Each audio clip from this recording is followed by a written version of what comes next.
So today I am going to discuss the literature of the Victorian age. Dear viewers, you must have studied the literature of the Romantic age, that is from 1798 to 1837. Now in this video, I'll discuss the literature of the Victorian era. So let us see what is the time frame of the Victorian era. As you know that it's from 1837 to 1901. That is 1837, that is the beginning of Queen Victoria's reign, and then 1901 when she died. Now, this age is characterized by industrial revolution, social reforms, and British Empire expansion. So, these are the 3 points which you are going to remember: industrial revolution, social reforms, and British Empire expansion. Now, apart from that, in this particular age, we have strong moral values. We have emphasis on family, duty, and social hierarchy. And also something which is very important, and that is tension between scientific discoveries and religious beliefs, especially after the publication of Charles Darwin's book, Origin of a Species in 1859. Now, as I have told you that 1837 is the beginning of the Victorian age, uh, the start of an era that would define British culture, politics, and society for over, say, 60 years. And it ended in 1901, symbolizing the end of a distinct period in British history. Uh, as I have just told you that industrial revolution is the important characteristic of the age. Uh, this era basically witnessed the peak of the industrial revolution with rapid advancements in technology, manufacturing, and transportation. Major industries, including textiles, steel, railroads, flourished, reshaping urban and rural life. We have inventions like the steam engine, telegraph. They also played very crucial role in the economic expansion. So that was a part of industrial revolution. When we talk about social reforms, so we have significant social reforms emerged during this period, including movements for better working condition, education reform, and the expansion of the voting rights. For example, the Reform Act of 1837, 1867, and 1884, child labor laws, women's suffrage movement, and the efforts related to public health issues. So this is a part of social reform. So industrial revolution, social reforms, and the third is British Empire expansion. Uh, at its height, the British Empire became the largest empire in history, and all of you are familiar with the phrase, "the sun never sets on the British Empire." So it expanded across, Africa, Asia, and other parts of the world, influencing, global trade, culture, and politics. Coming to the next point, there is strong moral values, emphasis on family duty and social hierarchy. So age is known for moral values, like we talk about Victorian morality, because this era basically emphasized on Victorian morality, characterized by strict codes of conduct related to sexuality, decorum, and behavior.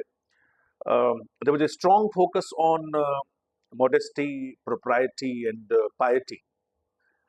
And as far as family and duty is concerned, the Victorian uh, family unit was very central to the social life, with rigid, roles for men and women. Uh, Men were seen as breadwinners, while women were responsible for running the household and nurturing children. Uh, and a focus on duty to family, country, and religion permeated the society. I've just told you that the clear-cut guidelines for the men and women, and later on you will find out that how Tennyson wrote in the poem "The Princess" that men for the field and women for the hearth. Then coming to social hierarchy, that class divisions were rigid, with clear distinctions between upper, middle, and working classes. The nobility and aristocracy maintained a powerful presence, but the rise of the middle class and the influence marked a shift uh, in society's dynamics. Now, when we come to the point tension between scientific discoveries and religious beliefs, as I told you that there was a conflict between the advancement of the science and religion because of the publication of The Origin of Species by Charles Darwin in 1859. Uh, as you know, that this is the most influential book of the era, which talks about the theory of evolution by natural selection. It challenged the traditional religious beliefs about creation. It sparked a major debate between science and religion, especially regarding the literal interpretation of the Bible versus scientific explanation of the natural world. When you talk about religious tension, I would like to tell you that this era saw increasing doubt and questioning the established religious beliefs, particularly among the educated, classes. Faith versus reason became a central theme in literature, philosophy, and public discourse. When you talk about the key characteristics of the Victorian literature, they'll find out that realism is one of the important characteristics. This literature very faithfully depicted the life and society of the middle class. Moral purpose is also the characteristic. You can find out in literature the seriousness. Industrialization is also a theme in Victorian literature.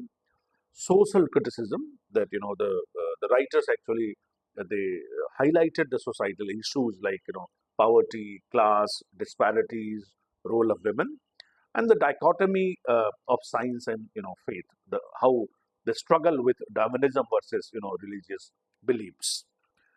I have just told you these features, but when you talk about realism, uh, uh, I told you that authors sought to portray everyday life and the realities of the society.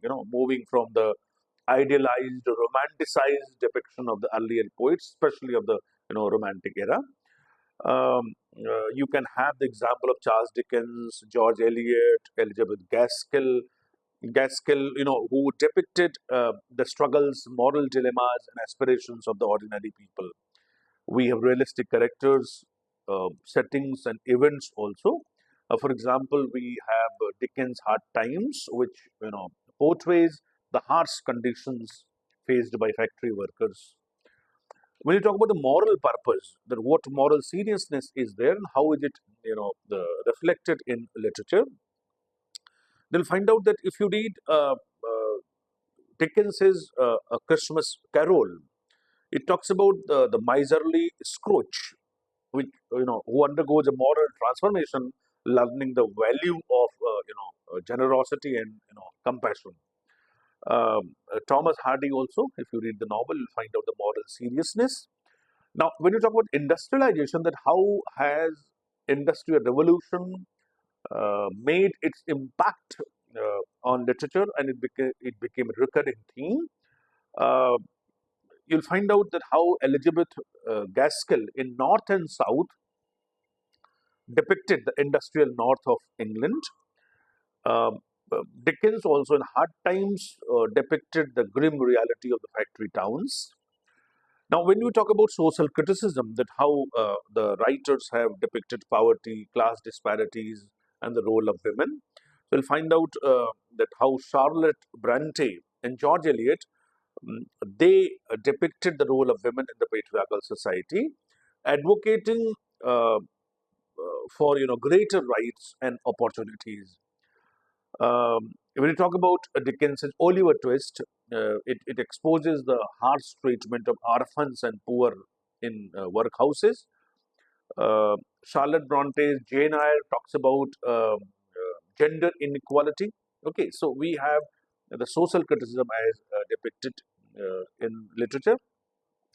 When we talk about dichotomy of science and faith, we'll find out how Victorian era, in Victorian age, there was a tension between scientific discoveries and traditional religious beliefs, especially that was sparked by Charles Darwin's Origin of a Species.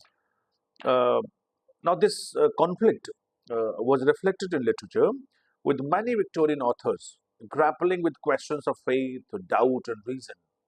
Works often portrayed characters who struggled with implications of these new scientific theories on their religious beliefs.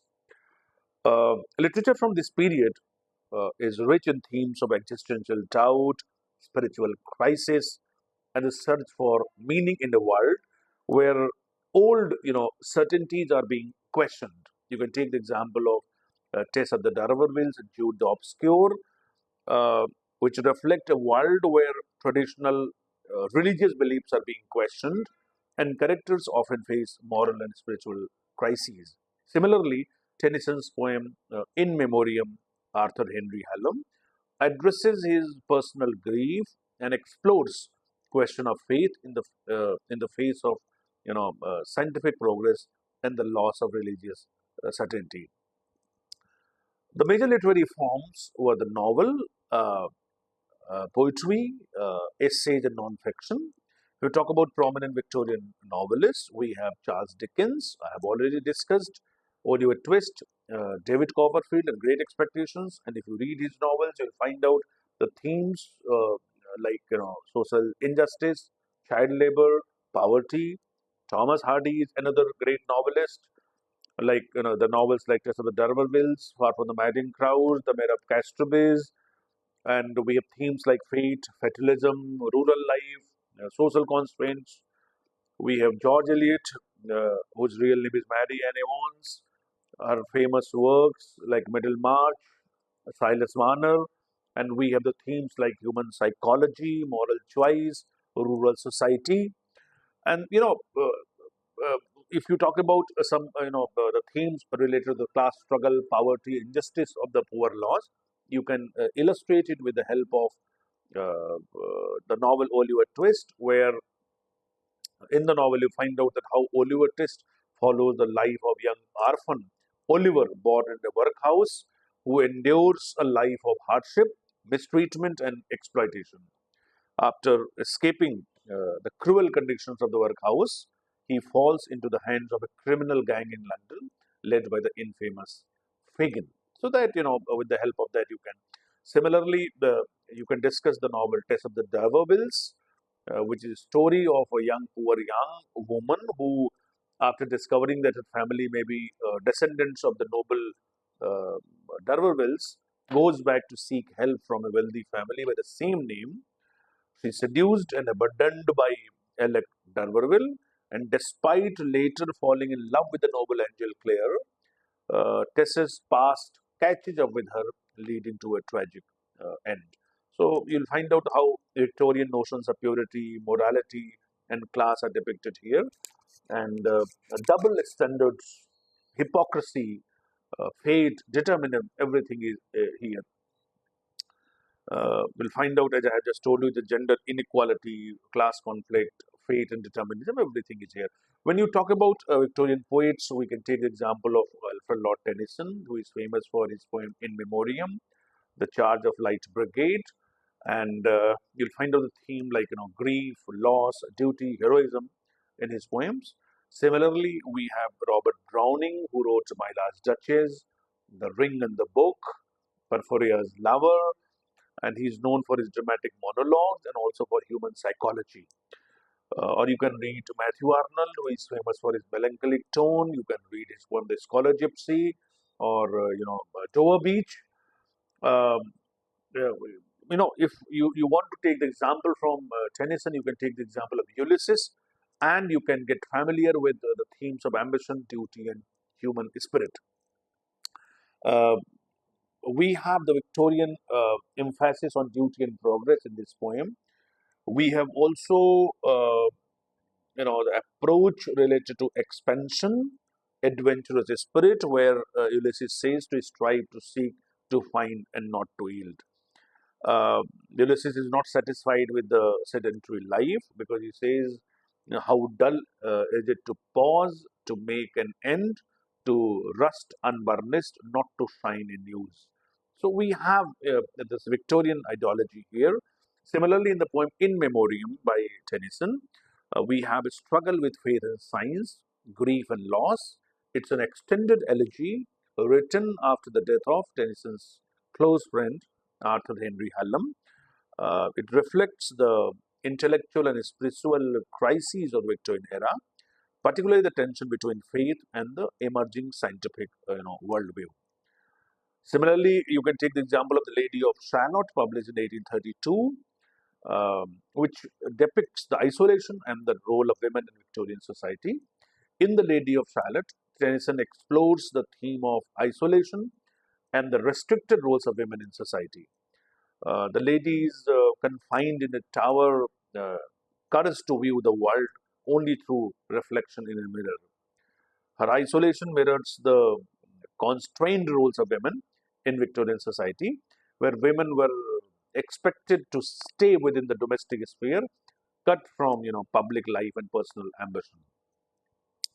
So this poem can be taken as a critique of gender inequality and the consequences of repression. Come to Robert Browning's poem My Last Duchess, which can be taken example of power, control, and class hierarchy. This is a dramatic monologue, and it features the Duke of Ferrara speaking about a portrait of his late wife, revealing his authoritarian nature and obsession with control.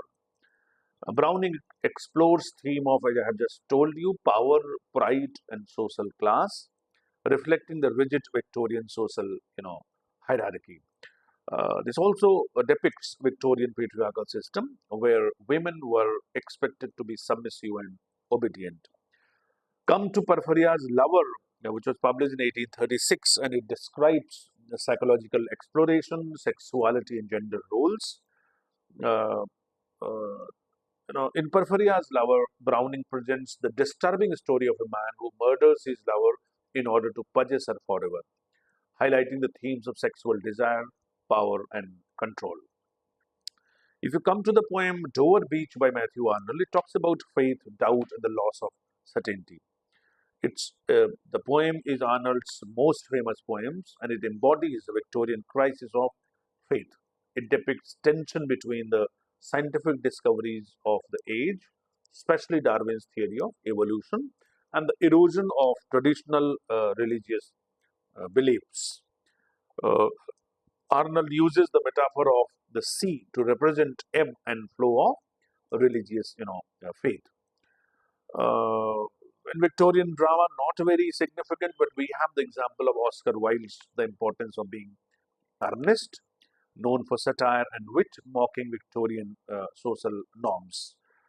Uh, we have some late Victorian, when you talk about late Victorian period and aestheticism, we have aestheticism, which is called art for art's sake, a move from moralizing literature, where we have prominent figures like Oscar Wilde and A.C. Swinburne, and sometimes we have you know another term which is given French term meaning end of the century. It also refers to the cultural, artistic, and social climate of the late 19th century, especially of 1890s, leading up to the turn of the 20th century.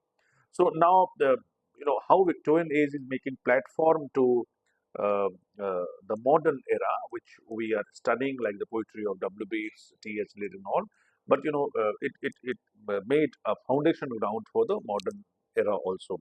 So, in brief, I have discussed with you what is the time frame of the Victorian age, what are the characteristics of the Victorian society, I mean, socio-political features, and also the features of the Victorian literature.